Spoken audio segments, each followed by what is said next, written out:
आता आपण भगरचे आप्पे बनवणार आहोत. ही 1 कप मी भगर घेतलेली आहे. याला वरीचे तांदूळसुद्धा म्हणतात. आता हे 1-2 पाण्याने स्वच्छ धुवून घ्यायचे आहेत. भगर धुवून झालेली आहे. इथे 1 कप मी पाणी घालणार आहे आणि 1 तास भिजत ठेवणार आहे. हे पाणी तुम्ही साधंसुद्धा घेऊ शकता किंवा गरमसुद्धा पाणी घेऊ शकता. इथे मी अर्धा कप शेंगदाणे घेतले आहेत. मंद आचेवर छान भाजून घ्यायचे आहेत आणि गार झाल्यानंतर साल काढून घ्यायचं आहे. इथे मी शेंगदाण्याची चटणी करणार आहे. तुम्ही खोबऱ्याची करू शकता.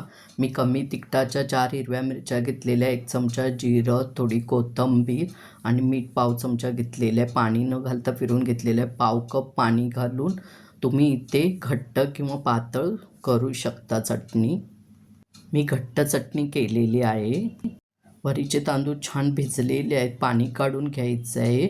मिक्सरला बारीक करून घ्यायचं. 2 हिरव्या मिरच्या, पाव चमचा मीठ, 1 चमचा जिरं, कोथिंबीर घालून बारीक पेस्ट करून घ्यायची आहे. भगरच्या मिश्रणात आता पाव कप शेंगदाण्याचं कूट घेतलेलं आहे. 1 हिरवी मिरची, कोथिंबीर आणि कच्चा बटाटा किसून घ्यायचा आहे. मिक्स करून घ्या छानपैकी.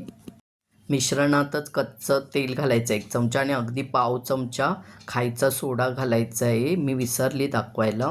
फास्ट गॅस करून आप्पे पात्र छान तापवून घ्यायचं आहे आणि स्लो गॅस करून मगच आप्पे बनवायचे आहेत. तुम्ही इथे तेलाचा किंवा तुपाचा वापर करू शकता. मिश्रण अगदी थोडं थोडंच घाला, जास्त घालू नका. एक साईड छान झाकण लावून 4 मिनिट भाजून घ्यायचं आहे. मग उलटवून फक्त 2च मिनिट भाजायचं आहे, झाकण न लावता. उलटवल्यानंतरही तुम्ही वरून तेल किंवा तूप घाला थोडं. उपवासाचे आप्पे तयार झालेले आहेत खाण्यासाठी. आतून मऊ होतात आणि बाहेरून छान कुरकुरीत होतात.